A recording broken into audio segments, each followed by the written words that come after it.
Shalom saudara pendengar saudara Kristen yang dikasihi Tuhan Yesus Kristus. Selamat datang di Renungan Rohani Kristen malam hari ini. Selamat malam, kami selalu berharap agar saudara sehat dan bahagia selalu. Semoga Roh Kudus hadir di tengah-tengah kita saat ini. Sebelum kita mulai renungan malam ini, marilah kita bersama-sama berdoa. Bapa kami yang di surga, Bapa, di dalam nama Tuhan Yesus Kristus, kami sungguh berterima kasih dan mengucap syukur karena Engkau sangat baik buat kami. Ya Tuhan, saat ini kami berada di hadapan-Mu untuk memohon perlindungan dan berkat saat kami akan tidur. Terima kasih atas kasih sayang-Mu yang tak pernah berubah dan selalu menyertai hidup kami. Tuhan, saya mengaku segala dosa dan kesalahan yang kami perbuat hari ini, baik yang disengaja maupun tidak disengaja. Kami memohon ampunan atas dosa-dosa kami dan berjanji untuk tidak mengulanginya lagi. Saat ini, kami menyerahkan hidup kami dan segala sesuatu yang ada padamu. Terima kasih atas semua berkat yang telah Kau berikan pada hidup kami. Terima kasih atas kebahagiaan, kesenangan, dan cobaan yang Kau berikan pada kami. Semuanya memperkaya hidup kami. Sekarang, kami memohon agar Tuhan melindungi kami dari segala bahaya dan mara bahaya pada malam ini. Kami berdoa agar Engkau menjaga keluarga kami, saudara-saudara kami, dan teman-teman kami dari segala bahaya dan menjaganya dengan kasih sayang-Mu. Tuhan, semoga kami dapat bangun besok pagi dengan tubuh yang sehat dan pikiran yang jernih. Berikanlah kami tidur yang nyenyak, agar kami dapat bangun esok hari dengan penuh sukacita, semangat, berkat, dan kemurahan hati-Mu. Terima kasih atas doa yang telah Engkau dengarkan dan izinkanlah kami untuk tidur dengan tenang di bawah perlindungan-Mu. Semoga kami selalu menghadapi hari esok dengan rasa syukur dan iman yang semakin kuat dalam hidup kami. Tuhan, saat ini kami hendak mendengarkan firman-Mu Bapa. Berilah pengetahuan dan bimbinglah hamba-Mu ini, agar apa yang Engkau firmankan dapat bekerja sesuai kehendak-Mu. Buat kami jemaat-Mu, bukalah hati dan pikiran kami untuk mendengar dan menerima firman-Mu. Kiranya firman-Mu ini dapat menjadi berkat bagi kami. Bersabdalah Tuhan, kami sudah siap menerima firman-Mu. Di dalam nama Tuhan Yesus Kristus kami berdoa dan mengucap syukur. Amin. Sahabat pendengar saudara Kristen, judul renungan kita hari ini adalah Ritual menjadi sarana untuk mengingat karya Tuhan. Dan pembacaan ayat emas Alkitab renungan kita hari ini terambil dari kitab 2 Raja-Raja 23 ayat 22 berkata, sebab tidak pernah lagi dirayakan Paskah seperti itu sejak zaman para hakim yang memerintah atas Israel dan sepanjang zaman raja-raja Israel dan raja-raja Yehuda. Mari kita mulai renungan kita. Ritual dapat dipahami sebagai tindakan seremonial yang menjadi penanda akan sesuatu yang lain. Misalnya, doa, seorang melipat tangan, menutup mata dan berkata-kata sendiri.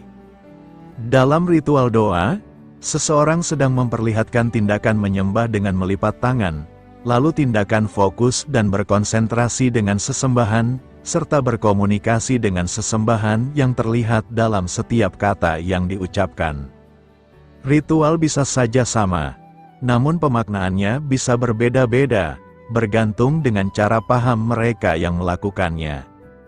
Dalam tindakan ritual yang sederhana, seseorang sedang memperlihatkan sesuatu yang lebih besar. Apa yang dilakukannya melampaui apa yang bisa dilihat oleh mata dan didengar oleh telinga. Itu sebab sangat penting memahami makna sebuah ritual, agar tidak salah paham atau tidak paham dengan yang sedang dilakukan. Perayaan Paskah menjadi ritual yang mengingatkan umat akan peristiwa besar pada masa silam, bahwa Tuhan telah membebaskan umatnya dari perbudakan di Mesir setelah 430 tahun hidup sebagai budak. Sayur pahit menjadi pengingat kepahitan hidup yang telah dialami, penyembelihan anak domba menjadi pengingat bahwa darah anak domba yang dioleskan ke tiang pintu telah menyelamatkan mereka dari malaikat maut. Ketika para hakim dan raja abai dengan ritual tersebut, umat menjadi tersesat. Masing-masing melakukan apa yang benar menurut pemahamannya sendiri-sendiri. Perjumpaan mereka dengan bangsa-bangsa lain di sekitarnya membuat mereka terpengaruh dan mengikuti ritual yang mereka lakukan. Ini menjadi masa kegelapan di mana Tuhan tidak lagi disembah sebagai Tuhan yang berkuasa mutlak atas segala yang ada. Umat mengikuti arus dunia yang menyembah bermacam-macam ilah yang pada kenyataannya hampa. Itu sebabnya, untuk kesekian kalinya Allah tampil mengintervensi agar umat kembali kepadanya. Yosia tampil sebagai raja yang dipakai Tuhan untuk memulihkan dan memperbaharui kehidupan umat agar kembali kepada Tuhan. Tiang-tiang berhala dihancurkan, mezbah pengorbanan diremukan. Segala hal yang membuat umat berpaling, semuanya dibuang dan kembali kepada Tuhan. Ini memberikan peringatan penting bagi kita hari ini. Tawaran untuk menyembah ilah lain masih akan selalu ada. Untuk itu diperlukan sikap tegas, tanpa kompromi jika itu terkait dengan pengajaran yang benar. Alkitab menjadi tolok ukur mutlak dalam menilai pengajaran yang benar. Penting untuk diperhatikan agar ritual yang dilakukan dapat dipahami dan dimengerti secara benar. Ritual adalah alat bantu untuk terus mengingat Tuhan dan terus terhubung dengan Dia. Setiap kita perlu memperlengkapi diri dengan pengajaran yang benar berdasarkan Alkitab, perlengkapi diri dengan pengetahuan yang cukup tentang iman yang dimiliki. Rumuskan iman secara tepat agar dapat dimengerti dan dipahami secara tepat. Teruslah percaya bahwa Roh Kudus akan menuntun dalam melakukan perjuangan tersebut. Amin. Doa saya menyertai saudara sekalian. Marilah kita menyampaikan doa syafaat. Selamat malam, Tuhan Yesus. Aku anakmu ini menghadap kepadamu hendak mengucapkan rasa syukur atas semua berkat dan kasih-Mu yang boleh aku rasakan. Kau berikan aku pengalaman luar biasa, kesehatan, orang-orang terdekat, dan masih banyak lagi. Aku mau berterima kasih atas kebaikan-Mu sepanjang hari ini. Sebentar aku ingin beristirahat, kiranya Engkau menjaga aku sepanjang malam, sehingga dapat beristirahat dengan tenang. Hanya di dalam nama-Mu kami sudah berdoa dan mengucap syukur.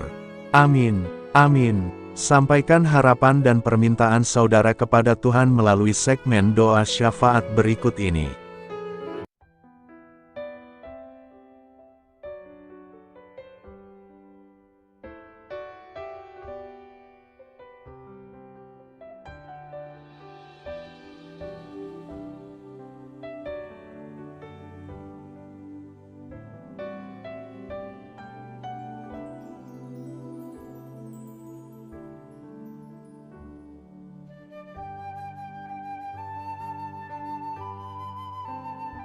Marilah kita renungkan nats hari ini. Demikianlah renungan firman Tuhan pada pagi hari ini. Semoga menjadi berkat di dalam hidup kita. Dan sebelum kita memulai segala aktivitas kita pagi hari ini, marilah kita berdoa. Selamat pagi Tuhan, malam hari telah berganti pagi, kehidupan baru telah Engkau berikan kembali bagi kami. Bapa Surgawi, tolonglah kami di sini, agar kami mampu menyadari kebutuhan orang lain, supaya kami dapat membagikan apa yang telah Engkau berikan kepada kami di sini.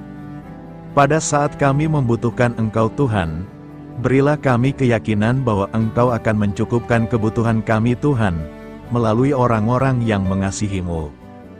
Bukan karena kami pantas atau layak, namun karena kasih karunia-Mu, kami boleh ada, sebagaimana kami ada di pagi hari ini. Terima kasih Tuhan atas kesempatan baru yang telah Tuhan berikan kepada kami untuk bisa memperbaiki diri agar kami bisa lebih layak di hadapan-Mu. Hari ini kami serahkan semua perkara dan kesulitan yang akan kami lalui ke dalam tangan-Mu. Biarkanlah kami bisa memuliakan-Mu dalam segala aktivitas yang akan kami lakukan. Amin. Biarlah firman Tuhan menjadi pengingat untuk kita semua. bahwa tuntunan dari Roh Kudus akan selalu memberi jalan keluar bagi setiap permasalahan hidup kita, dan memberi kedamaian di hati kita. Sampai jumpa di renungan pagi hari saudara Kristen berikutnya. Kiranya Tuhan selalu memberkati saudara semua hari ini. Amin. Shalom.